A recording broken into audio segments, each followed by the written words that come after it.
네, 오늘 함께 은혜 받으실 하나님의 말씀은 스바냐 3장 1절에서 17절까지의 말씀입니다. 구약 1308쪽에 있는 스바냐 3장 1절에서 17절까지의 말씀입니다. 지금 이 시간에는 12, 13절 두 절 말씀 먼저 봉독해 올려드리겠습니다. 내가 곤고하고 가난한 백성을 내 가운데 남겨두리니 그들이 여호와의 이름을 의탁하여 보호를 받을지라. 이스라엘의 남은 자는 악을 행하지 아니하며 거짓을 말하지 아니하며 입에 거짓된 혀가 없으며 먹고 누울지라도 그들을 두렵게 할 자가 없으리라. 아멘. 하나님 아버지 감사드립니다. 오늘도 귀한 주일로 교회로 예배로 인도해 주시는 은혜를 진정으로 감사드립니다. 지금 이 시간 저희들이 지난 한 주일간 지었던 모든 죄악을 예수 그리스도의 십자가 아래 다 내려놓고 오직 저희들의 온 영과 진리를 다하여 하나님께만 드려지는 예배를 통하여 하나님께서만 영광 받으시는 은혜의 시간으로 이 시간을 인도하여 주시옵소서. 모든 것을 감사드리오며 예수 그리스도의 이름으로 기도드리옵나이다. 아멘. 네, 오늘은 구원은 하나님의 은혜입니다. 그 두 번째 시간으로 오늘 본문 말씀을 중심으로 하나님의 말씀을 증거하겠습니다. 지난 주일에 우리는 스바냐서의 개요와 그 의미 등에 대해서 살펴보았습니다. 특별히 하나님은 공의 하나님이시기에 우리들의 죄로 말미암아서 우리를 심판하실 수밖에 없다는 것을 말씀을 드렸지만, 아울러 하나님은 사랑의 하나님이시기에 우리를 긍휼히 여기시어 우리들의 믿음을 통해서 구원하여 주시는 그런 하나님이신 것을 말씀을 드렸습니다. 그래서 구원은 하나님의 은혜인 것을 우리가 깨달아 알 수가 있었고요. 특별히 우리들을 창조하여 주신 그 이유, 그 목적 자체가 우리들이 바로 하나님의 가장 큰 기쁨이요 즐거움이며 사랑의 대상이기 때문이라는 것을 말씀을 드리면서, 그것이 의미하는 바는 삼일체 하나님의 그 사랑의 교제 가운데 우리를 초대하여 주셔서 우리가 하나님과 함께 그 사랑의 교제 가운데에서 살아감을 통해서 영원히 행복한 그런 삶을 누릴 수 있도록 하여 주신 것을, 그래서 이 모든 것들이 바로 하나님의 은혜인 것을, 그리고 이것이 바로 구원이라고 하는 것을 우리가 분명히 깨달아 알 수가 있었습니다. 오늘 방금 전에 읽어드렸던 12절 13절 말씀 가운데 의미하는 바는 남은 자를 말씀하여 주고 계시는데, 이 남은 자를 통해서 왜 구원이 하나님의 은혜인가에 대해서 보다 깊이 있게 생각하는 시간을 갖고자 합니다. 남은 자에 대해서 가장 잘 알 수 있는 성경의 말씀은 이사야서입니다. 그런데 오늘 본문 22절 13절 말씀을 통해서도 남은 자에 대한 정확한 의미를 우리가 알 수 있게 해주시는데요. 제가 먼저 읽어드리겠습니다. 내가 곤고하고 가난한 백성을 내 가운데 남겨두리니 그들이 여호와 이름을 의탁하여 보호를 받을지라. 하나님께서는 분명히 심령이 가난하고 곤고한 자를 남겨두시겠다라고 했습니다. 그런데 이 말씀은 1장 2절 말씀과는 너무나 배치되는 말씀입니다. 1장 2절에는 여호와께서 이르시되 내가 땅 위에서 모든 것을 진멸하리라 이렇게 말씀해 주셨습니다. 지난 시간에 말씀드린 바와 같이 진멸이라고 하는 것은 개미 새끼 한 마리 남겨두지 않고 다 멸하신다라고 하는 하나님의 진노를 잘 나타내주는 그러한 단어가 되겠는데요. 다 진멸하시겠다라고 말씀해 주셨으면서 이렇게 12절 말씀을 통해서 그들 가운데 믿음 가진 자들을 남겨두시겠다라고 하시는 이 말씀이 서로 상충이 되고 있다라고 하는 것입니다. 이것을 통해서도 우리가 알 수 있는 것은 하나님께서는 우리를 긍휼히 여기시어 남은 자를 우리 가운데 남겨두시고 그 남은 자를 통해서 구원을 이루신다라고 하는 것을 통해서 알 수 있는 것은 남은 자도 바로 하나님의 은혜이구나라고 하는 것을 알 수 있게 하여 주신다는 것이죠. 그래서입니다. 로마서 10장 13절 말씀 가운데에도 누구든지 주의 이름을 부르는 자는 구원을 얻으리라 라고 말씀해 주셨는데, 여기서 주의 이름을 부른다, 또 본문에 12절 말씀 가운데 주의 이름을 의탁한다 라고 했을 때 그 주의 이름이라고 하는 것은 단순한 호칭이나 명칭을 의미하는 것이 아니라 존재 그 자체를 의미한다는 것을 알 수가 있습니다. 그러니까 하나님을 하나님으로서 우리가 믿을 때 하나님께서 우리를 영원히 보호하여 주신다, 영원한 구원 가운데 이르게 하여 주신다라고 하는 것을 분명히 알 수 있게 하여 주시는 것이죠.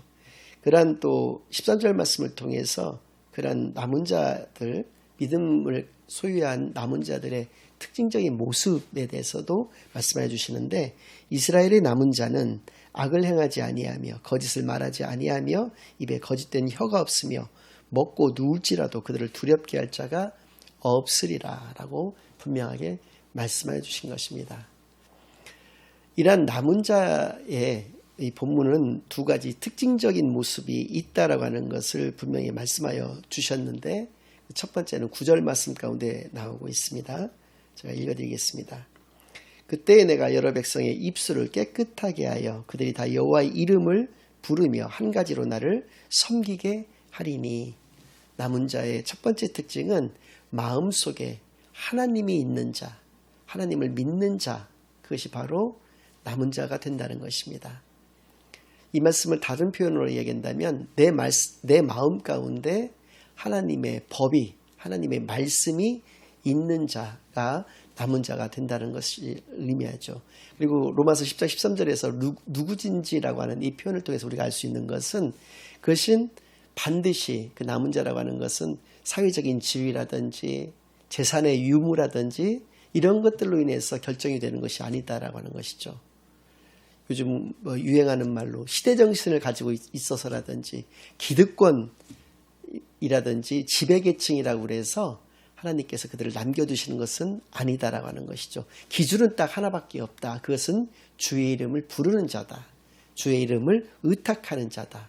즉 하나님을 하나님으로서 믿는 자, 예수를 그리스도로 믿는 자만이 구원을 얻을 수 있다. 믿음으로서만 구원을 얻을 수 있다라고 하는 것을 분명하게 알게 하여 주시는 것입니다. 우리가 아브라함을 생각해 보시기를 바랍니다. 창세기 12장에 등장하는 아브라함은 75세나 되는 그냥 우상이나 깎아서 만드는 아버지를 두고 그 일을 하고 있었던 그냥 늙은 그냥 사람이었을 뿐입니다. 아주 평범한 사람이었죠. 그런데 창세기 11장에서 등장하는 그 사건은 바벨탑 사건입니다.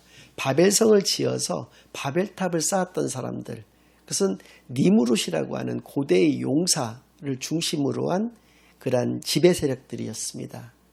그러나 그들은 니무롯이라는 이름을 기억하는 사람은 성경에 딱 한번 등장하긴 합니다만은 그런 사람은 없습니다. 그러나 아브라함의 이름을 모르는 사람은 믿지 않는 사람이라 할지라도 거의 없을 정도라는 것이죠. 그래서 그는 그런 초로의 그 노인이 바로 믿음의 조상이 될 수 있었던 것은 바로 하나님의 은혜 때문이었던 것이고, 노아 시대의 노아도 마찬가지였습니다. 그는 중심부에 있었던 사람이 아니었다라고 하는 것이죠. 재산이 많았다거나 어떤 그 명예나 권력이 많았던 사람이 아니었고 그냥 어떤 보통의 늙은이에 불과했던 자였지만 그는 하나님 보시기에 당대의 의인이었던 것이죠. 믿음을 가지고 있었기 때문에 노아와 그의 가족 8명만이 이 지구가 모두 멸망하였을 때 살아남을 수 있었던 것을 분명히 기억하시기를 바랍니다. 그러나 그렇다고 해서 다윗 왕도 우리가 빼놓을 수는 없습니다. 다윗은 왕이었습니다. 그렇다면 이 하나님께서 아무런 조건도 보시지 않는다는 것이 아니지 않느냐 이렇게 항변할 수도 있겠습니다만, 다윗 왕이 왕이었기 때문에 하나님의 선택을 받을 수가 있었겠는가라는 것이죠. 그것은 아닙니다. 다윗 왕의 믿음으로 말미암아서 다윗 왕이 그렇게 예수님의 조상이 될 수 있었던 것을 분명히 기억해서, 그 기준이 되는 것은 오직 믿음밖에 없다. 그가 시대의 중심에 서 있느냐 그렇지 않느냐, 그것은 아무런 문제가 되지 않는다라고 하는 것, 아무런 이유가 되지 않는다라고 하는 것을 깨닫게 되는 시간만이 되기를 바랍니다. 그래서입니다. 남은 자의 첫 번째 특징, 그것은 마음속에 하나님을 믿는 자, 하나님이 있는 자, 마음속에 하나님의 법이 있는 자, 하나님의 말씀이 있는 자라고 하는 것을 분명히 깨닫게 되는 시간만이 되기를 간절히 바랍니다. 두 번째 특징은 바로 11절 말씀 가운데 나오는데요. 그날에 내가 내게 범죄한 모든 행위로 말미암아 수치를 당하지 아니할 것은 그때 내가 내 가운데에서 교만하여 자랑하는 자들을 제거하여 내가 나의 성산에서 다시는 교만하지 않게 할 것임이니라 라고 분명히 말씀해 주셨습니다. 교만하지 않은 자입니다. 바꿔서 얘기한다면 겸손한 신앙을 소유한 자, 그것이 바로 남은 자의 두 번째 특징이 된다라고 하는 것이죠. 이 남은 자의 두 번째 특징인 겸손한 자가 또 가지고 있는 모습은 어떠한가? 시편 23편 1절에서 6절 말씀을 제가 여러분들에게 빠른 속도로 좀 읽어드리도록 하겠습니다. 여호와는 나의 목자시니 내게 부족함이 없으리로다. 그가 나를 푸른 풀밭에 누이시며 쉴만한 물가로 인도하시는도다. 내 영혼을 소생시키시고 자기 이름을 위하여 의의 길로 인도하시는도다. 내가 사망의 음침한 골짜기로 다닐지라도 해를 두려워하지 않을 것은 주께서 나와 함께 하심이라. 주의 지팡이와 막대기가 나를 안위하시나이다. 주께서 내 원수의 목전에서 내게 상을 차려주시고 기름을 내 머리에 부으셨으니 내 잔이 넘치나이다. 내 평생의 선하심과 인자하심이 반드시 나를 따르리니 내가 여호와의 집에 영원히 살리로다. 하나님께서 나의 목자가 되시고 내가 그의 양이라고 했을 때 나는 아무런 부족함이 없다는 것이죠. 하나님만이 나의 전부다, 모든 것이다 라는 것을 이 시편 기자는 노래하고 있는 것입니다. 이것을 통해서 알 수 있는 것은 믿음이 있다라고 하는 것은 겸손한 신앙을 소유하고 있는 것임을 알 수가 있는 것이죠. 하나님만 나에게 계시다라고 한다면 나는 아무것도 필요가 없고 나에게는 아무런 부족함이 없다라고 하는 것을 고백하는 이 신앙을 통해서 겸손이 무엇인지를 분명히 알 수 있게 해주십니다. 여기엔 또 유명한 일화가 있습니다.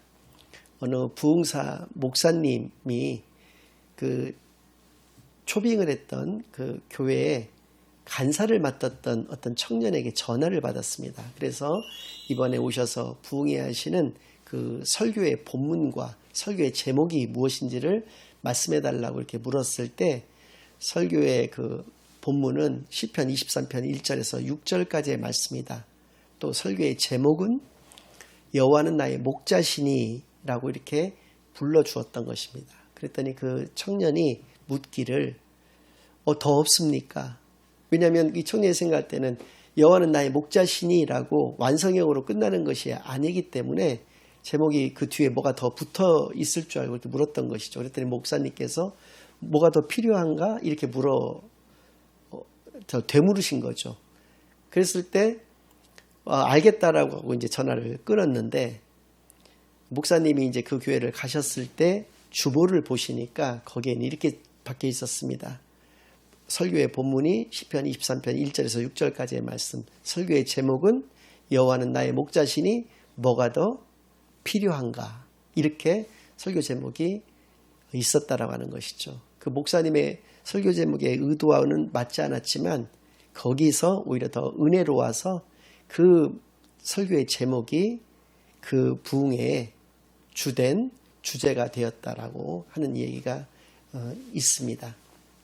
이것을 통해서 우리가 알 수 있는 것은 하나님께서 나의 목자가 되셨을 때 나에게는 더 이상 필요한 것은 아무것도 없다라고 하는 그런 겸손한 신앙인 것을 우리가 분명히 알 수가 있는 것이죠.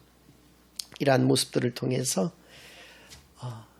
제가 한 가지 간증을 좀 드리고 말씀을 마치고자 하는데 제가 20대 중반부터 30대 중반까지 약 10년 가까운 시간 동안을 그 은행원으로서 재직했던 그런 때가 있었습니다. 그때 보면 많은 여러 가지 다양한 직업군을 가진 돈 많은 사람들을 알게 되었는데 그 사람들의 공통된 특징은 결코 겸손하지 않다라고 하는 것이죠.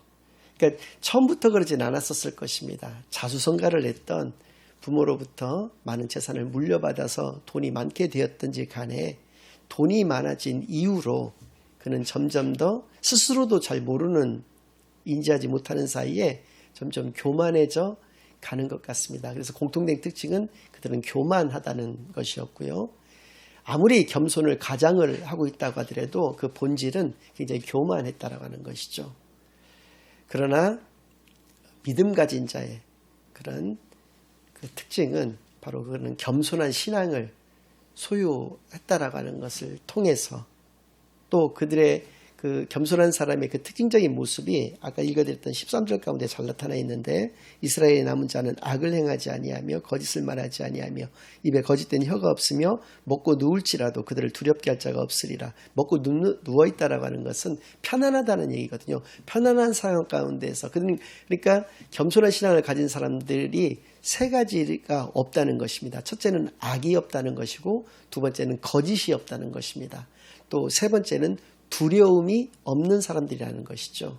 그러니까 재산이 있거나 없거나 그들이 권력을 가지고 있거나 없거나 그거하고는 아무 관계가 없이 그들에게는 두려움이 없다. 왜냐하면 늘 하나님과 동행하는 삶, 하나님과 함께하는 삶을 그가 살아가기 때문이다 라는 것을 이 시편 23편 그 말씀을 통해서도 우리가 잘 알 수 있는 것입니다. 여호와는 나의 목자시니 내가 부족함이 없으리로다. 이 고백이 나의 고백이 되는 그러한 귀한 은혜의 시간만이 되시기만을 예수 그리스도의 이름으로 간절히 축원합니다. 아멘. 이제는 우리 주 예수 그리스도의 은혜와 아버지 하나님의 극진하신 사랑과 성령 하나님의 내주인도 역사 교통하심이 오직 마음속에 하나님을 믿는 그런 온전한 신앙만이 또 교만하지 않는 겸손한 신앙만이 있기만을 간절히 사모하고 또 그렇게 인생을 살아가고자 다짐하고 결심하고 돌아가는 모든 사랑하는 주의 자녀들과 그 가정 위에 그들의 생업 위에 이제로부터 영원까지 항상 함께 있을지어다. 아멘.